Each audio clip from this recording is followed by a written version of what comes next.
It was a really dark time for me, and I'm telling you, sleep training saved me mentally. Gorgeous smelling, like it smells amazing. Latina flavor. That shit goes through you and out of you, and if you're not at the toilet. Tell me how my air fryer literally just caught on fire.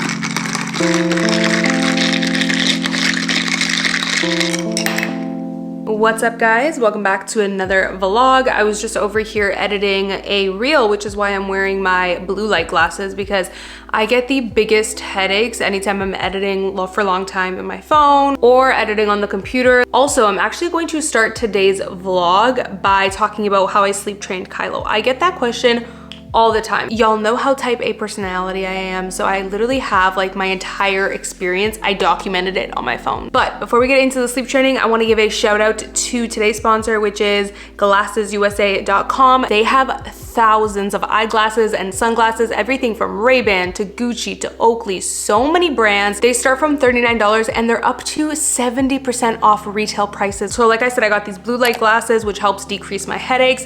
They definitely help improve your sleep as well, because if you're looking at screens all day and you're not getting that blue light protection, your sleep is going to be trash. So I've been loving these, but I also got some sunnies from them, which, ooh, these ones are so gorgeous. Like, I am in love with these ones right here. They're by Muse and they're just so classic. They're like your perfect classic sunnies. Actually, we had really sunny days this week at the beginning of the week, so I was able to wear these and they're so comfortable. Absolutely love them. I also got these gorgeous sunnies right here, which I cannot wait. I feel like these ones scream summer, so I cannot wait to wear these ones in the summer. They have a live try-on tool. So if you're kind of worried about like shopping for glasses online, their live try-on tool makes it super easy. It makes it fun. Plus they offer free shipping and returns and 100% money back guarantee. So I love that. They're offering a crazy discount right now just for you guys. It's only available for 24 hours. So you definitely want to take advantage of it. You can apply the discount on top of any discount code that's already on their website. So I'm going to leave my link down below for you guys to shop. Oh, my mom texted me. So my mom has Kylo today, which is why I'm trying to get as much work done as possible. So I'm actually gonna do some editing right now on this reel that I have to hand in. And then we're gonna talk about sleep training Kylo. I swear these glasses save me. Like, I used to get the worst headaches. Okay, I'm on the floor because I really want to be comfy, but let's chit chat right now about sleep training Kylo. I actually am shocked by how many questions I get from you guys about this. And at the same time, I'm not shocked because I know how hard it is to be like in that newborn or just infant stage and just super sleep deprived. So for sleep training method, I used Ferber. First of all, let me just say there are so many sleep training programs online that people sell. I'm not trying to bash anybody because I'm sure that there's probably cases that really need specialized help, let's say. But what I am here to say is that there's so many free sleep training methods out there available on literally Google and YouTube. You do not need to pay for a sleep training course. So please, please, please do not pay for a sleep training course unless you've tried all of the free options and you've given it your 100% and those don't work. Then you probably need to speak to a sleep consultant, or you need to maybe buy a sleep training program that is different from those. I did some research, like I looked online, read articles, I watched some YouTube videos, but pretty much mostly what I did was go on Google Images, followed this image right here. So what Ferber method is it's like a more gentle approach to the cried out. So you kind of do these like check-ins in timed intervals, and what that's supposed to do is kind of reassure your baby that, hey, I'm here for you and I am in the home, I'm near you, but it's time for you to start learning to sleep on your own type of thing. You know, rather than the cry it out method, which is very much just like leaving them there. And then as a baby, you kind of have to like put yourself in their position. As a baby, you have to imagine their thoughts. They might be wondering like, oh my God, did my mom leave like fully? Like, is she completely gone like forever? So that's why I like the Ferber method, because it kind of reassures your baby like, hey, I'm here. Notice I keep coming back in, like I haven't left, I'm here. but I'm not gonna put you to sleep. Like, you gotta do this on your own. So the first day and the first check-in, what you wanna do is go in after 3 minutes of crying. And you only wanna go in if they're crying. If they're not crying, do not go in. They don't need you. So the 3 minute only, or any of the minutes, only apply if they are crying.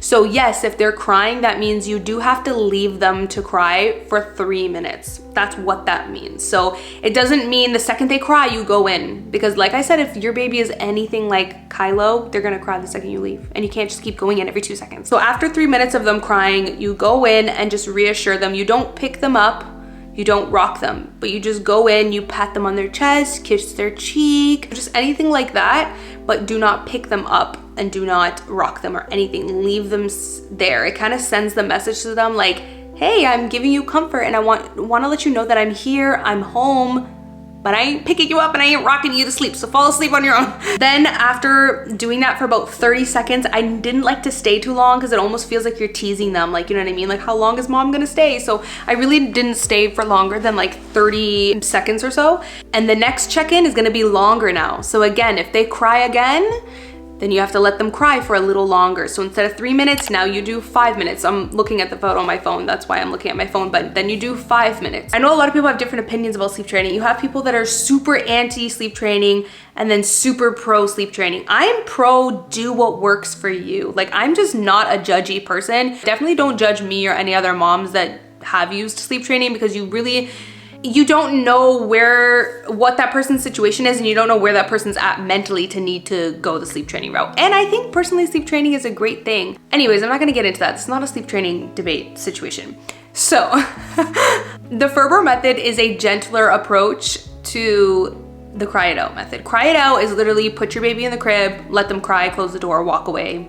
I find that that to me sounds harsh, but I will say, I know people who have tried the gentler approach, like Ferber method, and it didn't work for their baby because it actually irritated their baby more. And then they had to just do the cry it out, and that one worked like a charm, and it worked quicker and easier. So it really just depends on what works for you. But of course, for me, I was like, well, let me try the gentler approach first. Like, who wouldn't want to go for the gentler approach first? You know what I mean? Let's go into why I decided to sleep train in the first place and how Kylo was as a sleeper as an infant, okay? He was a horrible sleeper. Kylo as a newborn was pretty decent. He would do like 2 to 3 hour stretches, you know, cool. Like, what more could a good girl ask for at that point? And I'm talking newborn, which newborns, they sleep, okay? People like to say newborns don't sleep. No, it is infants that don't sleep, okay? Which means that 3-month stage, that 3-month and up stage, they don't sleep. But newborns, they sleep all the time, and they're very easy to put down. Literally, I feel like it was like right around the day he turned 3 months, which there's something called a 4-month regression. And Kylo has always hit his regressions a month early. And it literally was the day he turned 3 months, it was like a switch just flipped. His naps got shorter. He was now doing only 30-minute naps. He was harder to put down. And for those of you who don't know about the 4-month sleep regression, it lasts pretty long. It can last anywhere from just 2 weeks to up to 6 weeks. Y'all, we were on week 5 of this sleep regression, almost 6 weeks, and it had just gotten progressively worse. It had gotten to the point where he was no longer doing 2-hour stretches. He was only doing 1-hour stretches. And then, get this, around like week 3 of this, he started doing 30-minute stretches at night. So you do the math on that. Like, you do the math on that, okay? That means he's waking up over 20 to 30 times some nights. It was absolute insanity and mental torture. Like, I literally felt like I was losing my mind. And really, I was getting so depressed because you're sitting in this completely blackout room, which was his nursery, sitting in a completely blackout nursery with the white noise on, just rocking this baby back and forth multiple times a night. Then he finally falls asleep and only sleeps for 30 minutes. So by the time I would get to my bed and by the time I would fall back asleep, it would take me like at least 10 to 15 minutes to fall back asleep. So then I would only get 15 minutes of sleep before he would be awake again. So it was like, oh my God, it was actual torture. As we approached week 4, week 5 of this sleep regression, he was only napping for 5 to 10 minutes, and that is not an exaggeration. I'm not joking. The fact that he wasn't sleeping, I had no time to myself. Throughout the night, I was up 20 to 30 times. Throughout the day, it was only 5 to 10 minute naps. Like, it was actual torture. So that's when I decided to do the Ferber sleep training. It was almost 6 weeks of the sleep regression at this point. And I had done some research that you really only want to sleep train around 5 months. Babies from newborn to 3 months, so basically newborns, absolutely no sleep training. Like, that age, you have to try to like imagine this. They literally just popped out of your stomach and they're in this like new world that's so new to them. And they don't know anything, they don't understand anything, they're scared.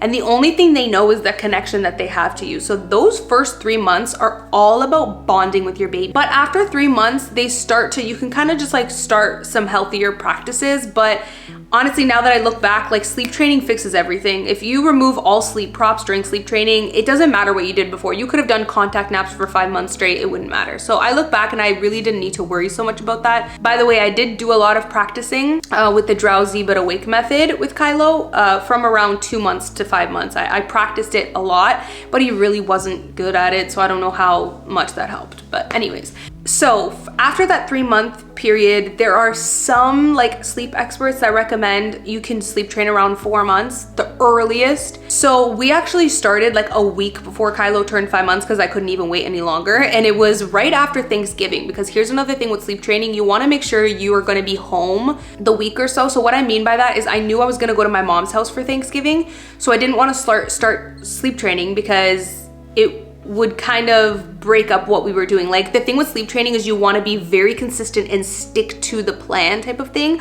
So if I'm sticking to the plan for 1 to 2 days and then on the 3rd day he's randomly taking a contact nap at Thanksgiving, it kind of like throws off this training. At this point, Kylo was used to being swaddled, but he had started rolling over to his belly, and obviously it's not safe anymore to be swaddled. So we had removed the swaddle, but he would go on his belly and then he wasn't able to roll back to his back. So I was worried about that because he would go on his belly and then smush his face and then he wouldn't be able to breathe, you know? So I did get a breathable mattress. It made me feel so much more comfortable. I will link it down below. I used the Nanit baby monitor, which also made me feel so comfortable. That monitor is like so reliable, top-notch monitor, and it tracks everything. Tracks when he's awake, tracks when he makes a sound, tracks when he makes a movement, and records all of the sounds, all of the movements, everything. So it makes it very easy to track wake windows. So I started using these, what's it called? The Magic Sleeper, the Magic Merlin sleeping suit. So that suit really helped him stay on his back because it's so puffy that he couldn't roll on his belly. So it's very safe if you're worried about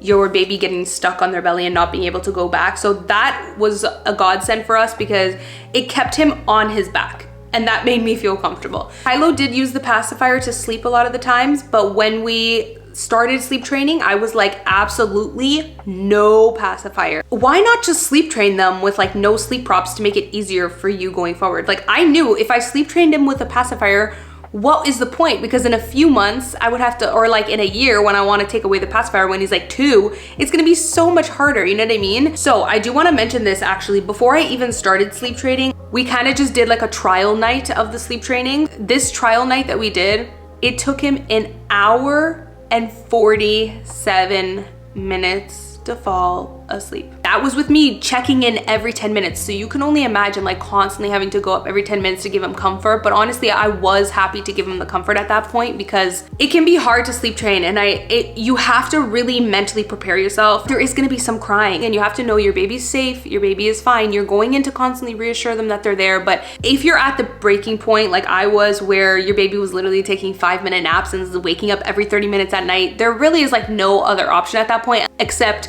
sticking through that hell and literally going crazy. Like, I actually was getting depressed. It was healthier for Kylo to also have a mom that was happier than for me to continue in that darkness and like literally get depressed, and then I'm depressed and he's also not sleeping. When babies are not sleeping, it's not safe for them because that's when they're growing. When babies sleep, that's when they grow the most. So I'm just very pro sleep training if it's what the mom and the baby needs. So that's all I'm gonna say about that, because I know some people are sensitive about letting a baby cry, but yeah, so I would go in and give him that comfort every 10 minutes, but he cried for an hour and 40 minutes. And it wasn't crying an hour and 40 minutes straight. He would stop, and then a lot of the times it was just him fussing, like kind of like, if you're a mom, then you know the different cries. There's like the cry, and then there's like the screaming cry, and then there's just like the fussing cry. And there wasn't too much of like the screaming cry, but sometimes it might happen. I would just go in and check on him, and then he would feel a lot better. But anyways, that was the trial night, and it took him so long, like to fall asleep, but he did. He fell asleep on his own. And do you want to guess what happened? Like, this felt like a miracle to me. I remember being like, what? My baby fell asleep on his own, and he slept for 6 hours straight that night. 6 hours straight. The thing is too, as babies get a little older, they stay asleep the way they fell asleep. So if you rocked them to sleep and then you transferred them to a bassinet, but then they wake their eyes up in the middle of the night, because we all wake our eyes up in the middle of the night. Think about yourself sleeping at night. Like, you kind of wake up and like switch positions. So when they kind of wake up a little bit, they go, whoa, I'm not in my mom's arms anymore. And that's when they wake up and call for you. But if he fell asleep on his own and he kind of like wakes up to switch positions a little bit, he's fine, because he's still in the same place that he fell asleep originally, if that makes sense. It's kind of like, I was reading this article, I can't remember who said it, but it's a good way of putting it. It's kind of like, if you fell asleep in your bed peacefully, but then you woke up in the middle of the night to switch positions, and all of a sudden you're in a boat, would you not be like, holy shit, why am I in a boat? Like, do you know what I mean? You'd be scared. So that's kind of how babies feel. You rock them to sleep in your arms and then put them in a bassinet. When they wake up, they're no longer in your arms, they're scared. So that's why they have longer stretches of sleep when they fall asleep on their own. But the reason why we didn't stick to it is because Thanksgiving was coming up that weekend. So we stopped after that. And then first official night of sleep training, here's how it went. So night 1, he was awake for 2 hours and 40 minutes. That was just his personal wake window at that time, around 5 months old. I put him into the crib at 8:15 p.m. He didn't even cry. He didn't cry because, like I said, at this point we had already done that like first night a few days before, and then in between that little period, we kind of just like did some drowsy bit awakes, but we definitely still rocked him to sleep. But anyways, what I'm saying is I think he kind of like had that first night, you know, of practice, I guess. Fell asleep at 8:24 p.m. So he fell asleep within 9 minutes and almost no crying, just a little fussing. Then he woke up crying at 8:40. So that's like 15 minutes later, he woke up crying, but he fell back asleep 2 minutes later. He stayed asleep until 12:30 a.m.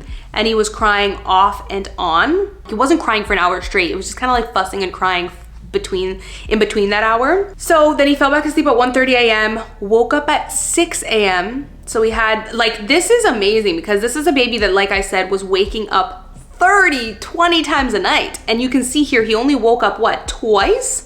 It's insane. It was just already working just based off of one night. But don't be discouraged if you try sleep training and the first night's not going good. I read about a little boy that needed 5 nights in order for him to just start having some progress, but you just gotta work at it. You have to be consistent. Even if it takes them 3 hours, just do your check-ins. I'm not saying let your baby cry for 3 hours straight. I'm saying do your check-ins and like comfort them in between that. So I can't remember, I should have noted this. I think at that point he was on 2 bottles a night, but because he was doing such long stretches, I didn't give him his milk. But what I do remember is the way I weaned him off of milk at night was I just lowered the amount of ounces. So as you can see, he woke up at 6 a.m. and so I fed him 3 ounces. At this point, his usual wake time was like, since he went to bed at 8, then he would actually wake up at 8. So since he woke up at 6, I knew he still had some sleep left. I did give him a bottle feed, but I only did 3 ounces. So what I did was decrease the ounce. He originally was drinking 4 ounces. So that's how you can like wean your baby off of feeds, is to just decrease the ounce a little bit. Then we're brought to day 1. At that time, his naps were at 2-hour wake windows. I put him into the crib at 10:58 a.m.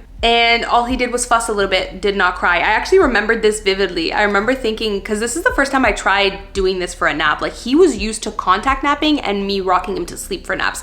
So I remember like very vividly being worried about the naps. The nighttime sleep I wasn't as worried about because infants and just people in general, we have this like sleep pressure. So we're more tired at night. So we just have more motivation to fall asleep. So I wasn't too worried about that. But I was really worried about his naps. He fussed a little bit, didn't cry, and fell asleep 7 minutes later. Within 7 minutes, he fell asleep. But then I remember this. He woke up at 11:08, meaning he only slept for 3 minutes.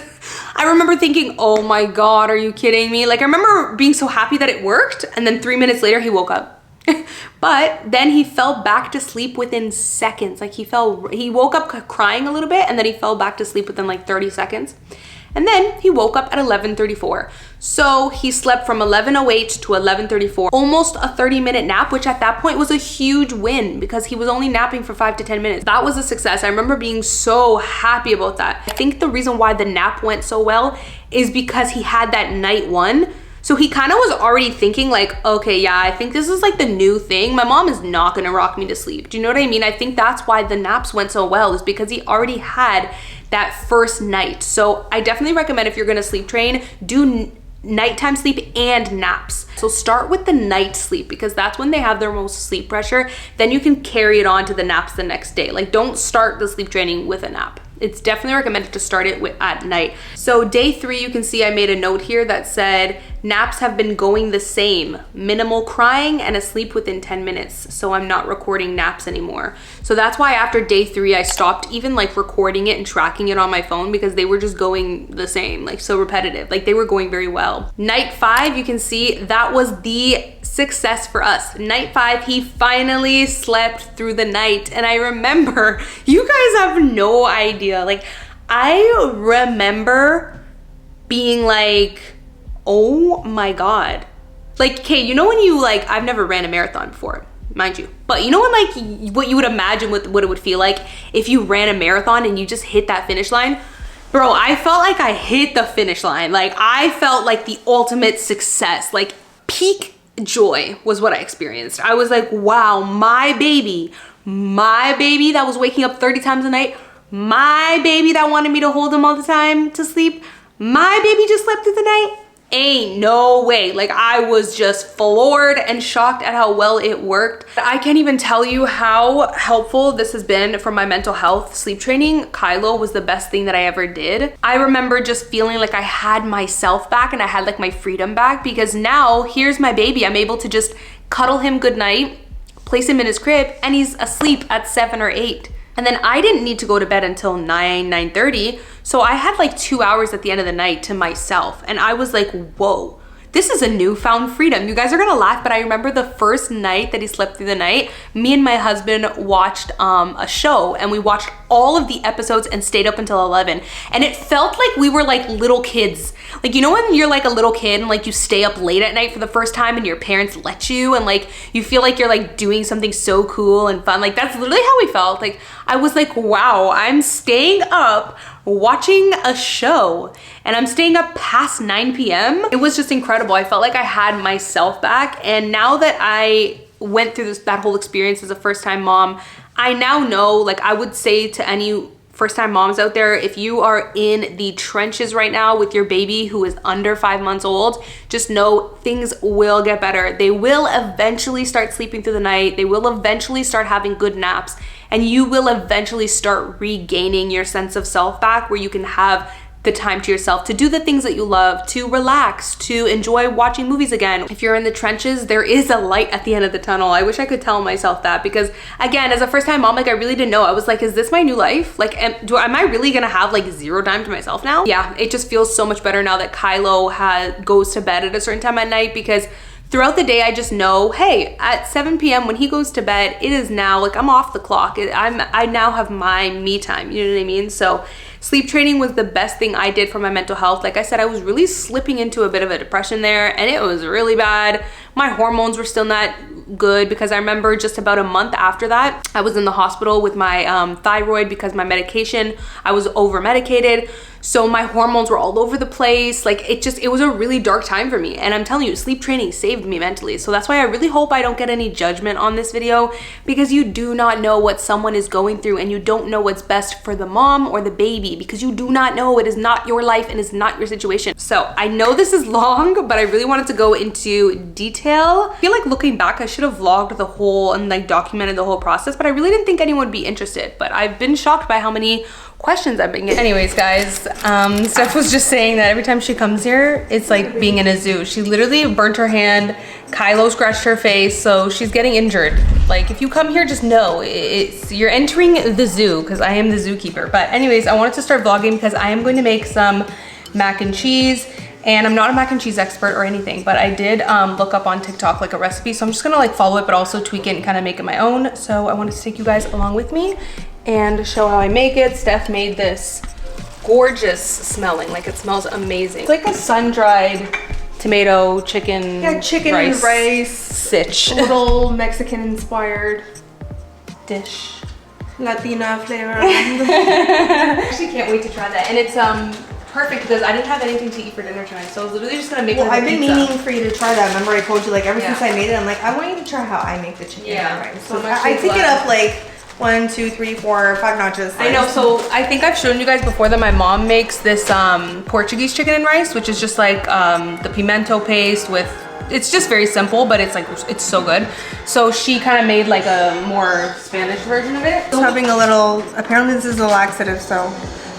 Oh yeah, I didn't get to show them. Oh okay, god, I'm just joking. Stop! I'm just joking. I told mom it's gonna be like July and he's still gonna watch Christmas movies. Aw, but he loves it though. Yeah. If he doesn't know that Christmas is over, just let it. I wish I didn't know. Let the magic, I know. I wanted to show you guys, I actually got this Pure Tart Cherry. I like this brand because this one's actually pure. If you look at the ingredients, it's literally just organic tart cherry juice. It's not from concentrate. It's like very bitter.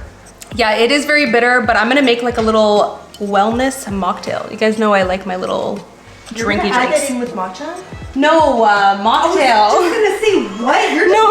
way too far with your matcha, girl. So this has been like all over Instagram and TikTok. Everyone is making like little mocktails with it where you can just add different things, like add sparkling water. I actually got, let me show you.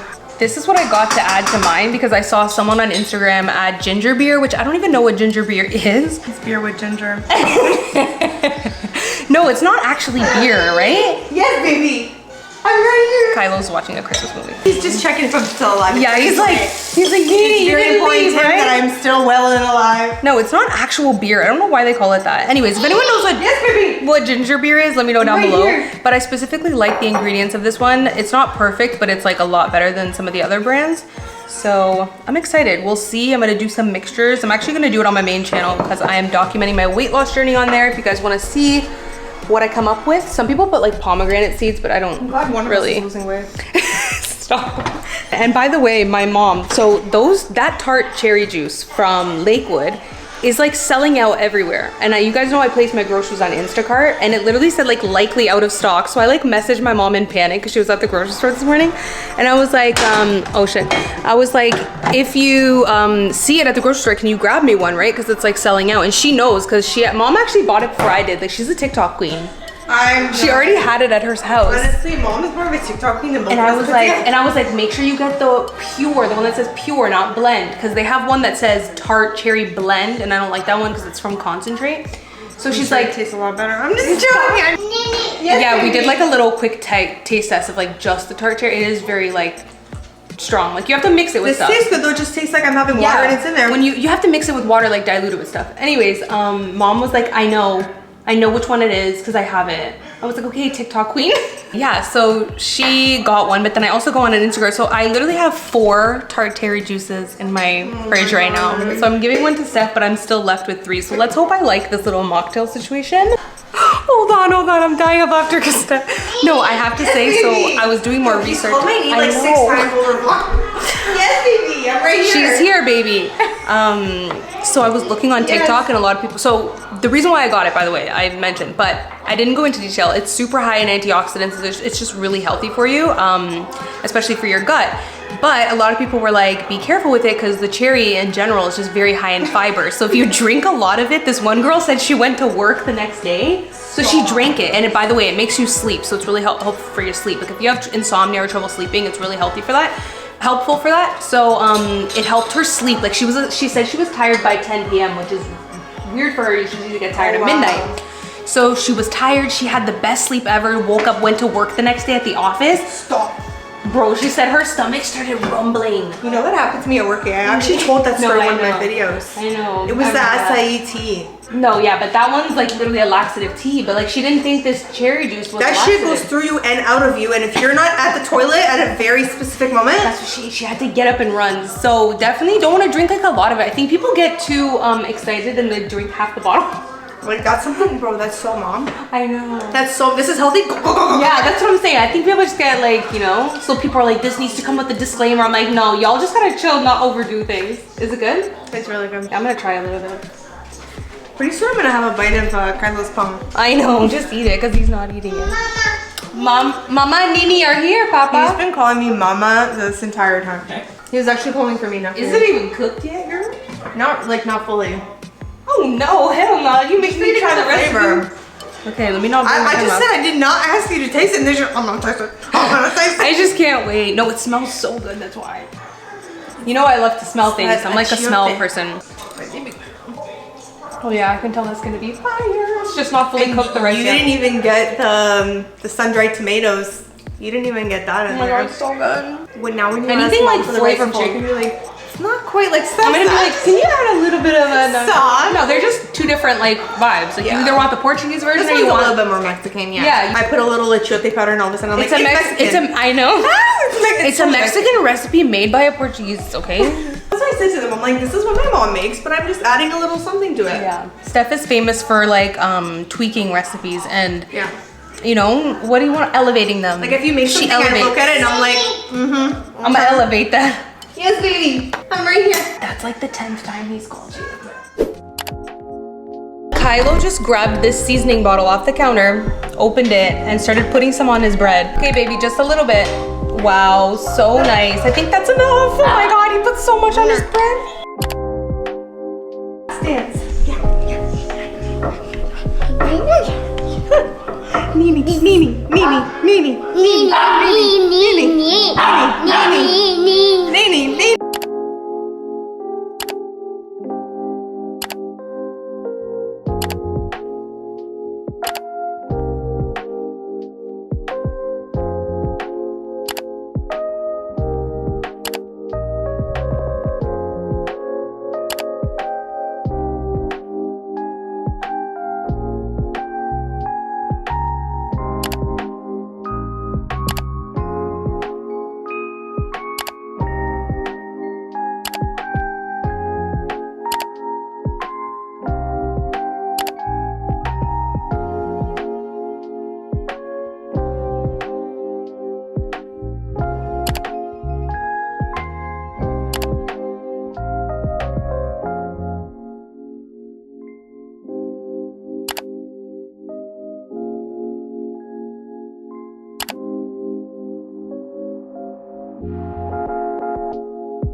Oh my god, you guys.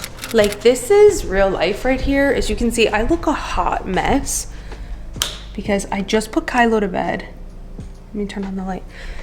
I just put Kylo to bed and you guys have no idea what just happened. Tell me how my air fryer literally just caught on fire. Like that was one of the scariest moments I've seriously ever experienced. So I was just quickly making something in the air fryer, and sometimes the air fryer smokes a little bit because like if there's a crumb at the bottom or if there's a little bit too much oil on the tray, it smokes up. Like that's kind of normal. Even like an oven will do that if there's like a crumb and it burns up too much and it smokes a little bit. It's kind of normal. I noticed it was smoking up way past what would be considered normal, and I started to notice like the smell. You know when you're kind of just like, okay, it's just increasing, it's starting to smell smoky in here. And then I look up at the pot lights and the light is showing all the smoke, and I'm like, okay, this is past normal, right? So I open up the air fryer and a gust of smoke just comes. I'm like, yeah, this is not normal.